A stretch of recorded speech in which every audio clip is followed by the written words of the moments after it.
Silakan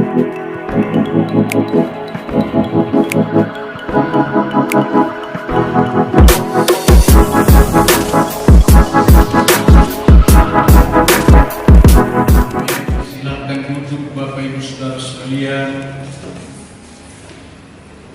Kita akan mendengarkan firman Tuhan tentang perubahan-perubahan di dalam dunia sekarang ini, saudara-saudara, dengan topiknya semua disediakan oleh Allah dengan memenuhi karunia sayang langit siang. Semua akan dilengkapi dengan kasih karunia Roh kepada saudara-saudara, menjadi sesuatu perlengkapan juga bagimu untuk mendapatkan apa yang sudah disediakan oleh Allah. 1 Korintus pasal 2 ayat yang ke-9 berkata begini, tetapi seperti ada tertulis, apa yang tidak pernah dilihat oleh mata dan tidak pernah didengar oleh telinga dan yang tidak pernah timbul di dalam hati manusia, semua yang disediakan Allah bagi mereka yang mengasihi Dia. Saudara, bahwa Allah tidak berubah dahulu, sekarang dan sampai selamanya, tentang semua janji dan rencananya dan hal apa yang akan dikerjakan. Tuhan kita yang tidak berubah itu adalah Tuhan yang menjadi pengharapan kita. Maka tidak ada perubahan untuk kita dalam persekutuan yang baik dengan Allah Tuhan kita Yesus Kristus. Namun di luar daripada itu semua, dengan baik saudara-saudara, akan berubah. Perubahan itulah yang kita akan dengar setelah kita mendengar beberapa bulan yang lalu juga tentang perubahan-perubahan apa yang akan dikerjakan bumi ini, dan harapannya supaya saudara menjadi hamba di dalam. Pengertian tentang hamba itu adalah turut bekerja bersama-sama dan turut untuk menjadi hamba dalam melakukannya dan serta dalam menggenapi firman itu. Saudara pun ada di dalam saksi dan kesaksian. Hal yang perlu saya akan tekankan kepada saudara-saudara adalah asal saudara mengasihi Tuhan. Amin. Shalom. Semua pekerjaan Allah bersama-sama dengan hambanya, Dia katakan asal mengasihiku, mengasihiku. Roma 8 ayat yang ke-28 berkata begini, Allah turut bekerja bersama-sama untuk mendatangkan kebaikan bagi setiap mereka yang mengasihi Dia. Amin, saudara-saudara. Shalom. Hari ini pun saudara-saudara perlu ditegaskan bagi saudara untuk tidak berubah di dalam hal kasihmu kepada Tuhan. Dan kalaupun perubahannya adalah naik dengan ketentuan adalah supaya setiap kasih kita kepada Tuhan bisa berjalan dengan baik dan lancar di tengah panggilannya bagi saudara-saudara. Perhatikan Pak.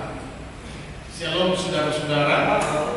Kenapa yang dimaksud oleh Tuhan menyediakan segala sesuatunya adalah asal kita memuji Dia, asal kita mengasihi Dia, asal kita tetap untuk setia dengan Dia, asal kita melayani Dia. Yang paling akhir katakan kepada saudara-saudara, maka Roh yang bekerja untuk menggenapkan setiap firman-Nya, Roh itulah yang bekerja bersama dengan saudara, atau sebutlah kasih karunia Roh yang sudah diberikan kepada saudara-saudara akan turut bekerja bersama-sama dan memenuhi segala keperluanmu untuk melayani pekerjaan dimanapun saudara kerjakan dan dimanapun waktunya saudara akan lakukan. Amin saudara. Shalom. Karena itu dengarkanlah baik-baik apa kata Yesus Kristus untuk disampaikan kepada saudara-saudara, berkata begini, Yohanes 14 ayat yang ke-21 berkata, barang siapa memegang perintahku dan melakukannya, dialah yang mengasihi aku.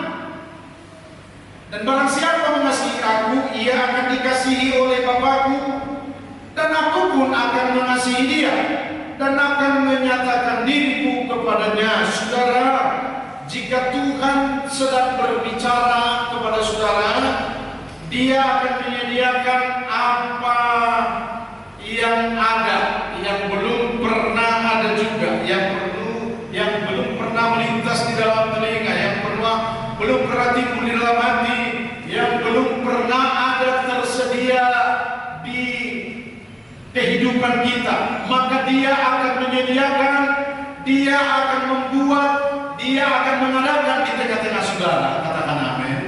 Shalom saudara. Supaya kita tahu bahwa apa yang disediakan oleh Allah ini, ketentuannya adalah supaya kita ini mengasihi Dia.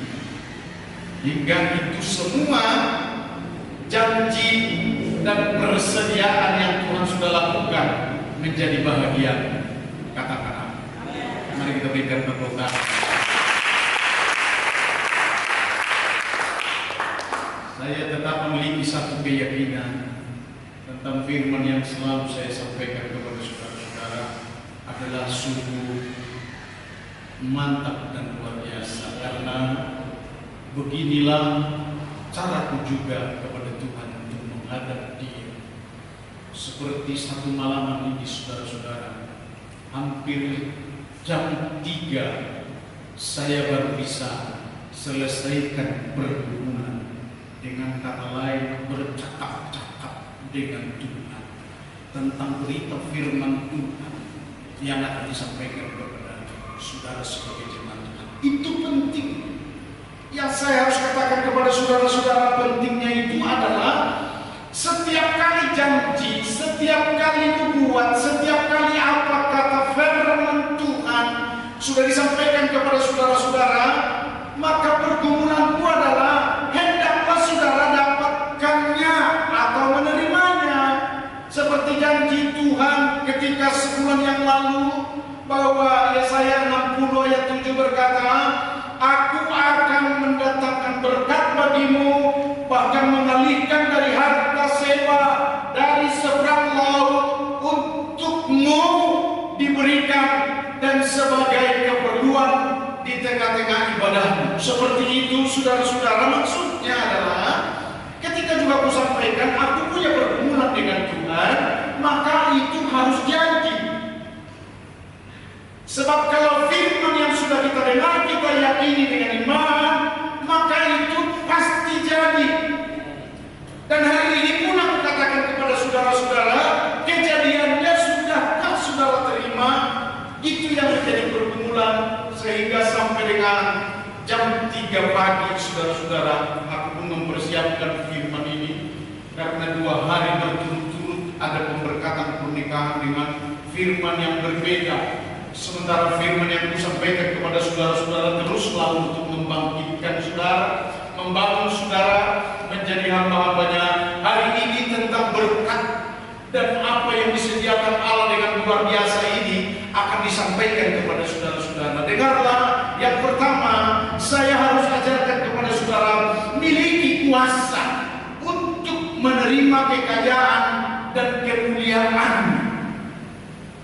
Shalom saudara.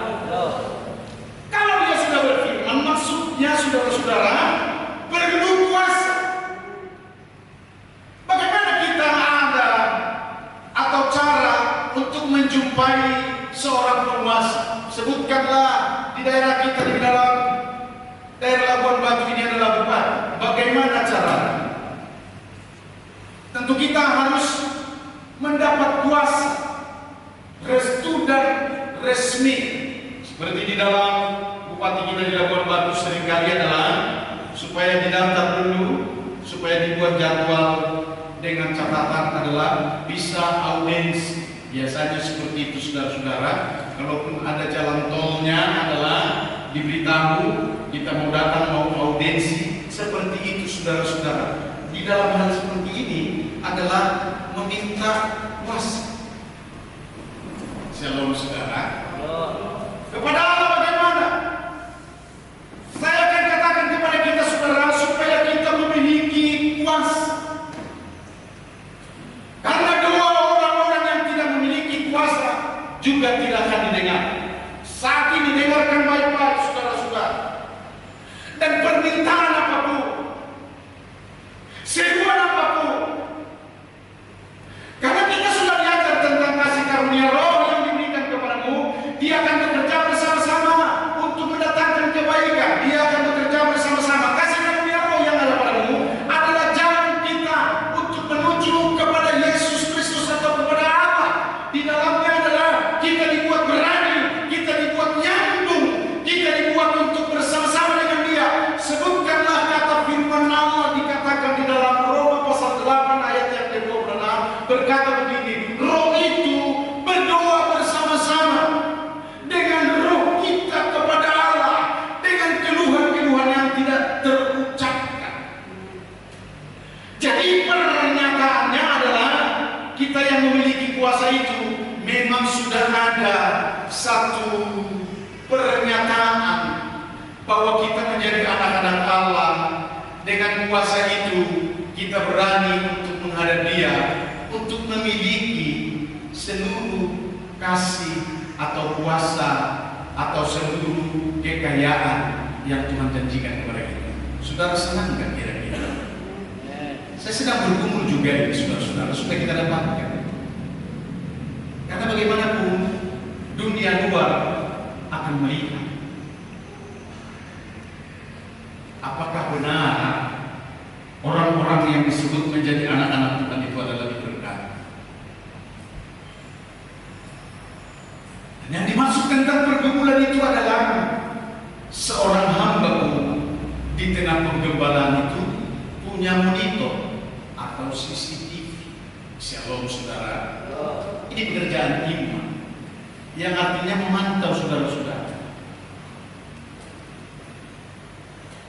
Di dalam hal itulah yang dimaksudkan hari ini diajar kepada saudara-saudara miliki kuasa, supaya saudara-saudara langsung dengan Allah mengolah kehidupan itu, mengolah juga apa yang menjadi kebutuhanmu hari ini tentang apa yang belum pernah dilihat oleh mata akan disediakan bagimu. Amin.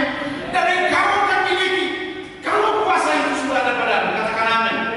Shalom.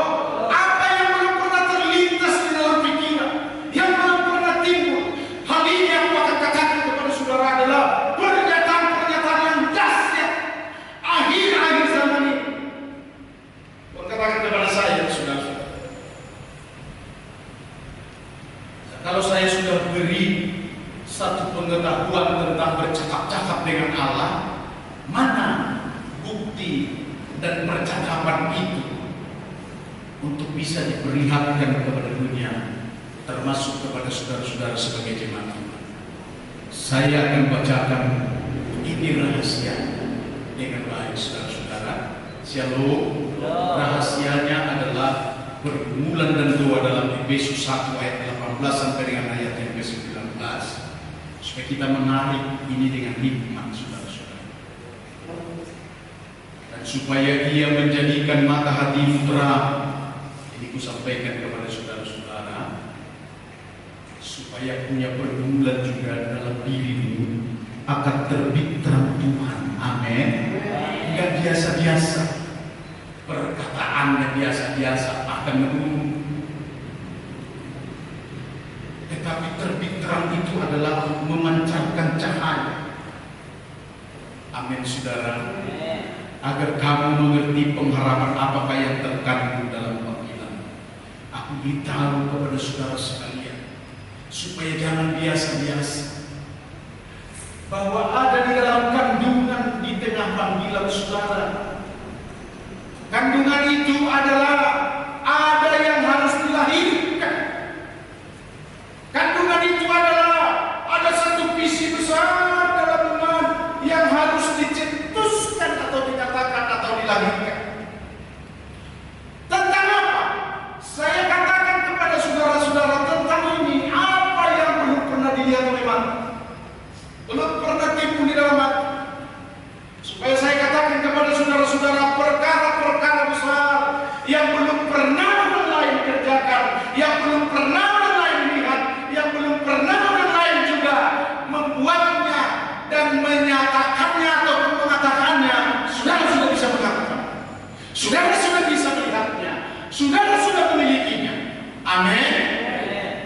berikan tepuk tangan kepada Yesus. Itulah harapannya kepada saudara-saudara. Karena itu dikatakan betapa kayanya kemuliaan bagian yang ditentukannya bagi orang-orang kudus, dan betapa hebat kuasanya bagi kita yang percaya sesuai dengan kekuatan kuasanya. Lihat saudara-saudara, di tengah panggilan saudara, setelah melihat introspeksi, amin saudara, shalom, shalom, introspeksi dalam hidup perlu saudara-saudara introspeksi supaya iman kita timbul. Sebagai perusahaan juga akan dilakukan tutup buku. Desember itu biasanya tutup buku. Shalom saudara, shalom. Apa yang terjadi di sebelah kanan saya? Tidak ada apa-apa, tidak ada apa-apa. Oh, sebelah kiri saya ada yang jatuh jalan. Dengarkanlah baik-baik saudara-saudara. Sekali lagi tentang waktu ini, saya memiliki satu pergumulan dengan saudara-saudara sekalian juga, adalah supaya bangkitnya gereja di tengah pelayanan. Amin saudara. Bangkitnya juga pribadi-pribadi saudara tidak biasa-biasa, tetapi adalah memiliki satu visi yang besar, memiliki satu momentum yang memang besar, sekaligus juga memiliki satu cita-cita besar, pergumulan untuk melakukan hal-hal yang besar ke depan yang tidak seperti yang lama-lama. Shalom saudara. Apakah yang dimaksud di dalamnya? Karena kita bersama dengan Allah melakukan perkara yang besar. Mana perkara yang besarnya? Hari ini saudara-saudara miliki kuasa. Saya berikan satu contoh untuk membuat bahasaku akan semakin lebih dimengerti saudara sekalian. Sebutlah Yusuf di tengah panggilan Tuhan dan rancangan Tuhan. Walaupun dia jatuh di dalam keadaan, walaupun masuk ke lubang sumur atau persoalan dengan kakak-kakaknya, dengan baik-baik saudara-saudara, aku memberi apresiasi kepada Yusuf bahwa dia mengabaikan semua segala persoalan itu. Yang penting adalah hubungannya baik dengan Tuhan. Shalom saudara. Shalom. Seperti itu. Pokoknya dia maju. Apapun tantangan. Saya sedih sekali. Saya didatangi seorang hamba Tuhan semalam atau kemarin. Saudara, dia menyampaikan persoalannya di dalam gereja yang ada di dalam cabang kita yang ada di Ekano. Dia hampir-hampir menangis karena ada di sana salah seorang jemaatnya sudah tidak bisa diatur, bahkan melawan, sementara dia juga adalah termasuk pimpinan di dalam perusahaan itu. Maka minta solusi kepada saya bagaimana caranya. Dengan baik ini saudara-saudara, saya katakan kepada dia, miliki kuasa. Biar Tuhan yang menyelesaikan. Jangan pakai akal. Tidakkah kau boleh untuk menentukan sesuatu hal, satu hari untuk menghadap Allah, untuk meyakinkan kepada dirimu bahwa Allah Maha Besar, Allah Maha Tahu, Allah Maha Bisa, dan ambil waktu, cukur kumismu. Dia ketawa saudara-saudara, karena sudah dipeliharanya kumis dan jenggotnya juga seorang hamba Allah, karena lupa tentang soal keadaan-keadaan yang baik, keadaan-keadaan yang bisa untuk mengarah kepada kekudusan atau kesucian ataupun kepada yang menyenangkan Tuhan. Amin saudara. Shalom. Shalom. Shalom.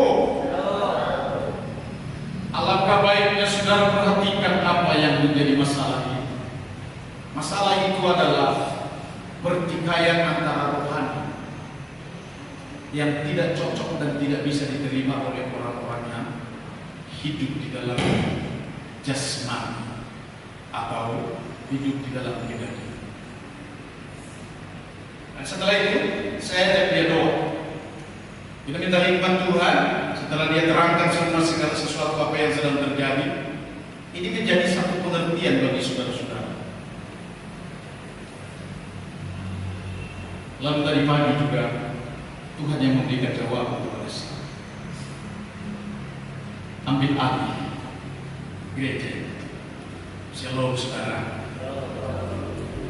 Dan ambil alih itu hamba yang disebut pendeta pembantu azan.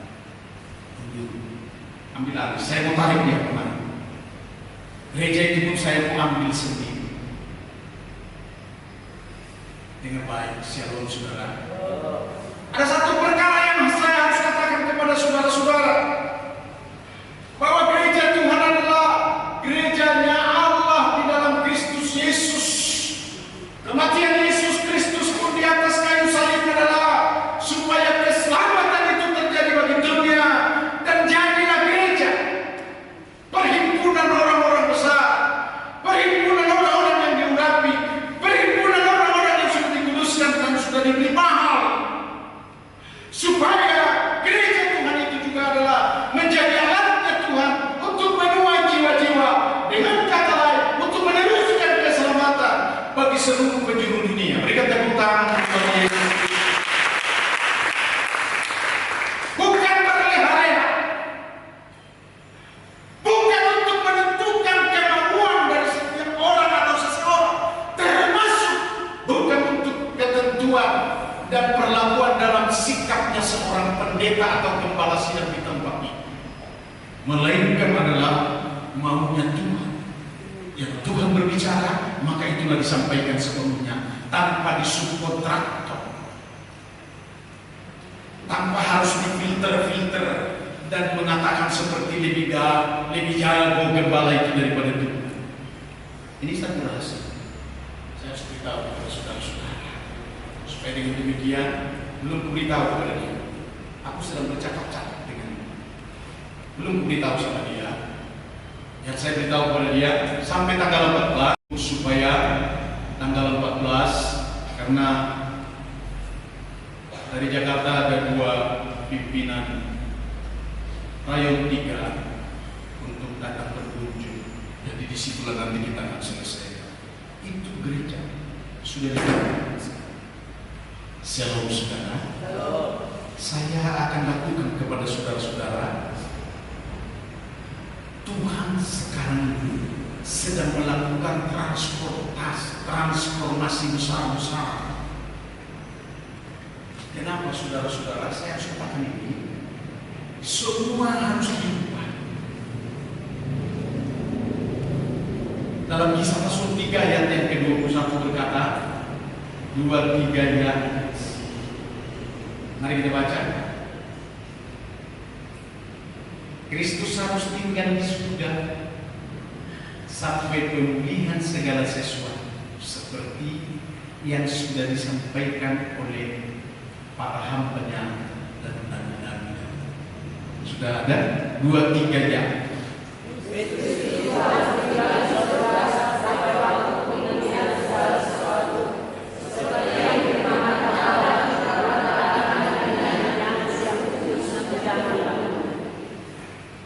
Pemulihan yang dimaksud adalah restorasi, transformasi. Dan transformasi itu dimaksudkan dengan segala sesuatu. Dan saya mendapat rahasia yang seperti ini adalah dimulai dari rumah Tuhan. Amin saudara. Shalom. Dimulai dengan anak-anak Tuhan. Nah kalau saudara tidak berubah, apa pengalamanmu untuk membuat perubahan bagi dunia di sekitarmu, di sekelilingmu, di dalam keluargamu? Amin saudara. Dan tantangan itu pun datang kepada saya, karena seluruh keluarga dan anak-anak tak terkecuali akan menjadi hamba dan menjadi yang berkenan kepada Tuhan. Secara pribadi saya punya pergumulan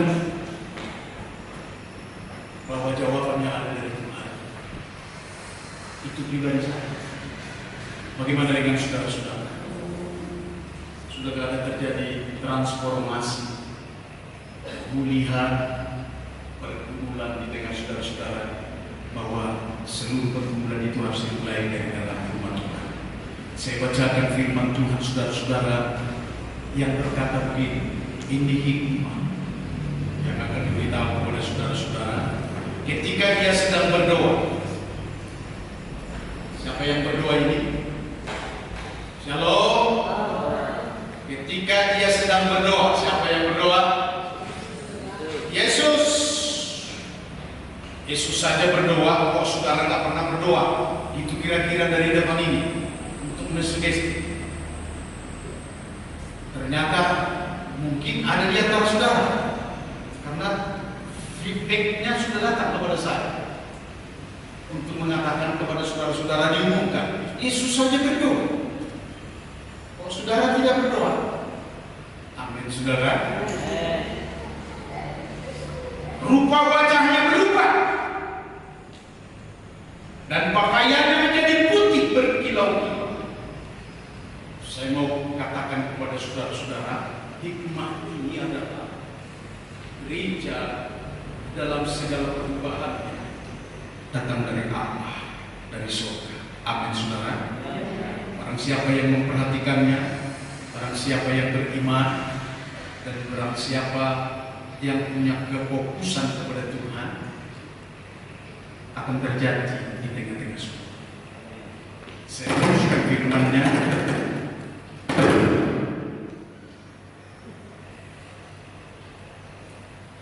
Dan tampaklah dua orang berbicara dengan dia, yaitu Musa dan Elia, menunjukkan kepada murid-murid yang akan terjadi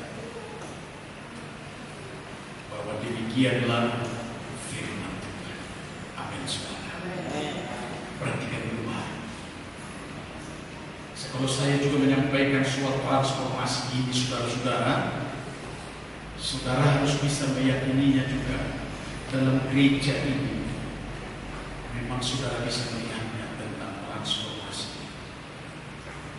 Saya akan katakan kepada saudara-saudara, ketentuan transformasi itu ada dua dimensi besar. Ini bukan kebetulan saja terjadi waktu Yesus berdoa, lalu keajaiban itu terjadi.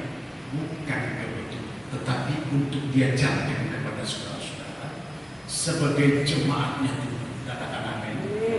Shalom. Hendaklah pemirsa untuk memperhatikan, jangan saudara rusak. Dengar dulu saudara-saudara. Dikatakannya tentang maka Musa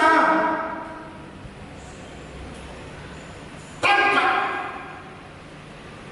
Musa itu yang membuat perubahan atas Israel.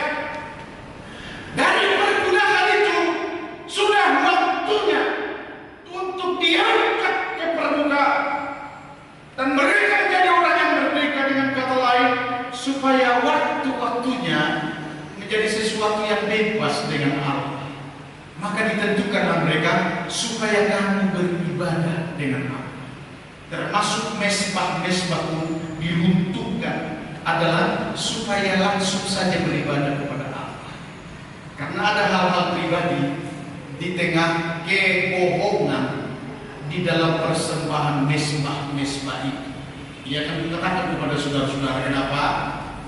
Karena kalau dia punya kekayaan, dia bikin mesbahnya, persembahannya dari binatang-binatang pada waktu itu, maka itulah yang dibuatnya supaya tetangga tahu.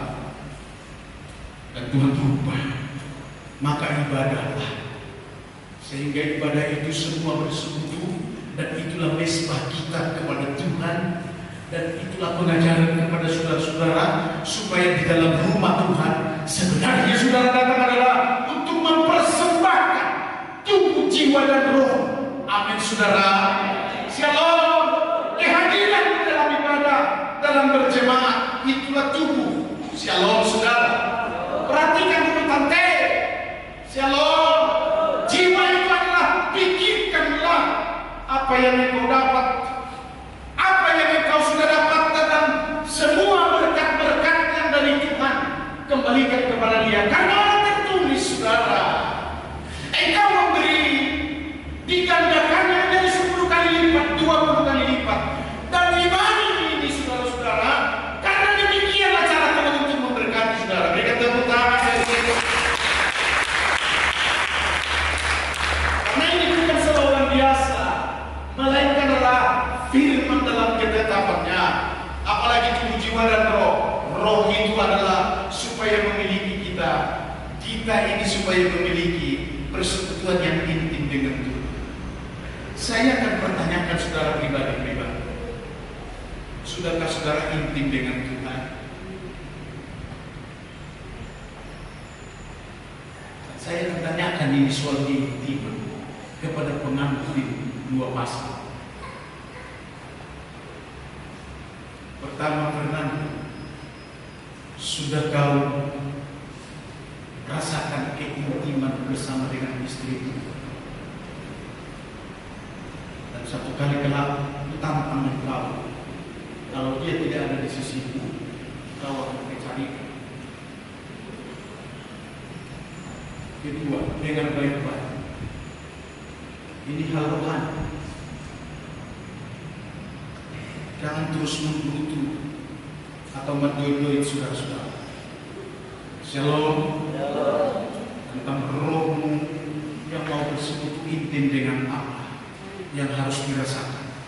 Kata Rasul Paulus begini, kamu pertunangkan, kawinkan dengan Kristus Yesus. Baru 1 hari.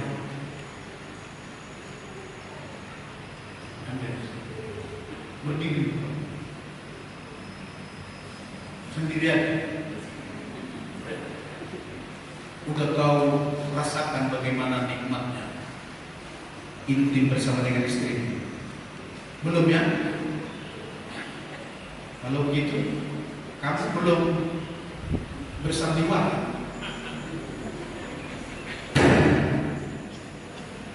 Silakan. Betapa nikmatnya pemberian Allah, roh yang ada pada Dia, diberikan bersekutu dengan roh. Shalom saudara. Shalom.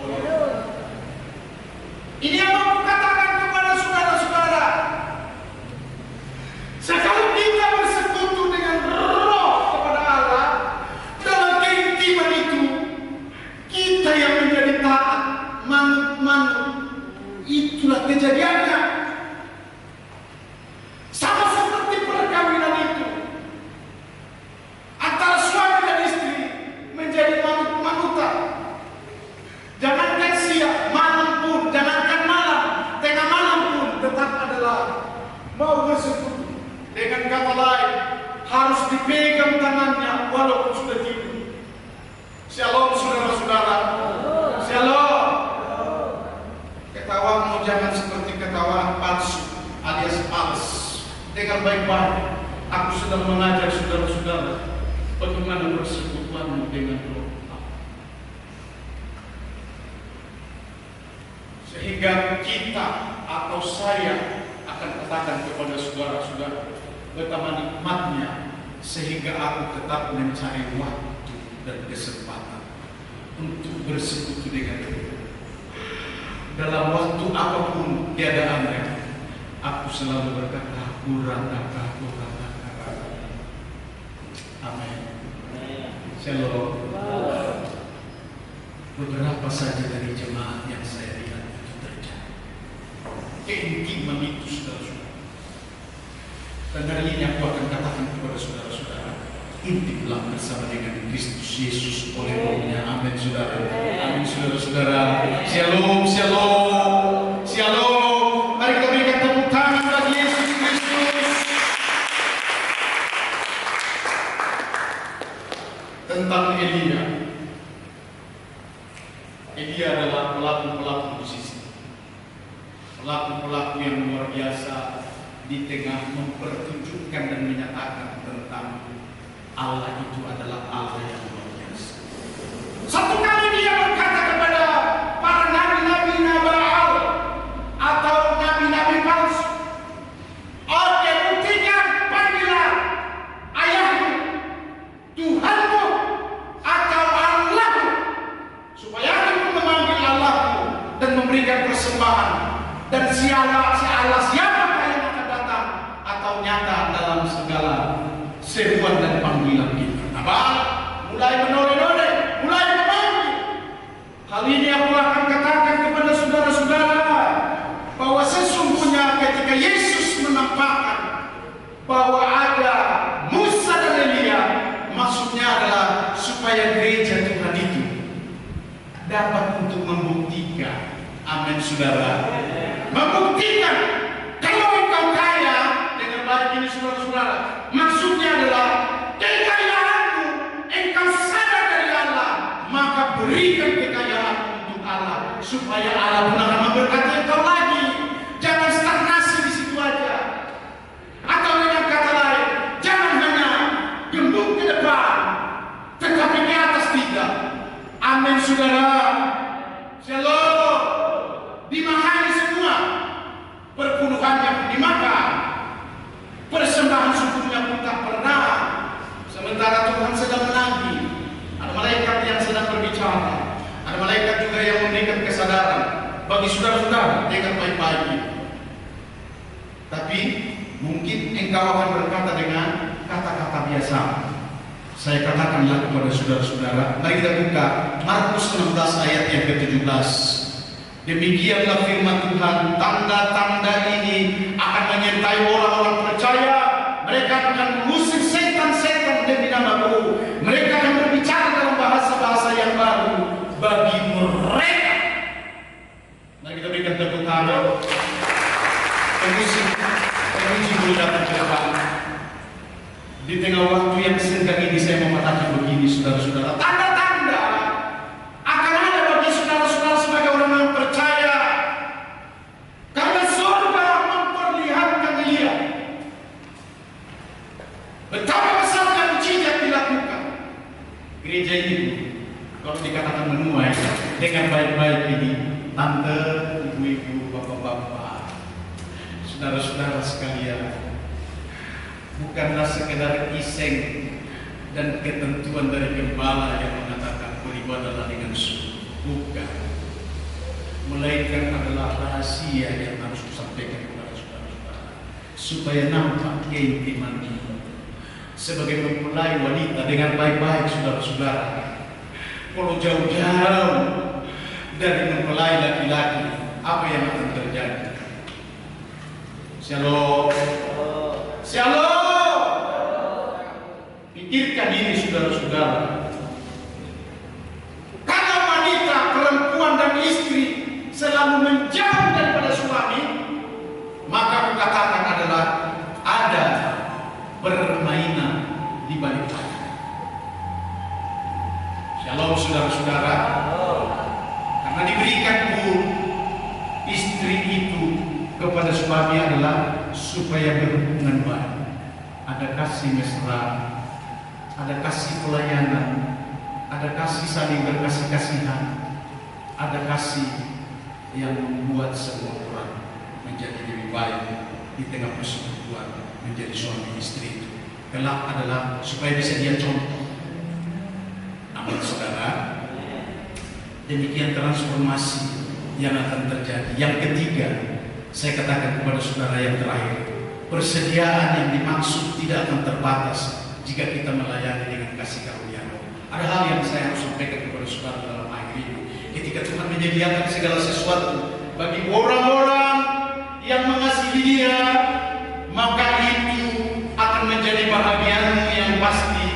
Yang saya harus katakan kepada saudara-saudara, persediaan itu akan menjadi bahagianmu ketika engkau sudah melayani dengan kasih karunia Roh, sudah melayani dengan kasih karunia Roh, sudah kasih karunia Roh di tengah-tengah pelayananmu, dan kenyataan semua dalam kasih karunia ketika kita melatihnya sudah sudah menjadi bahagian hidup di tengah saudara. Mari kita bangkit semua berdiri. Amin. Firman Tuhan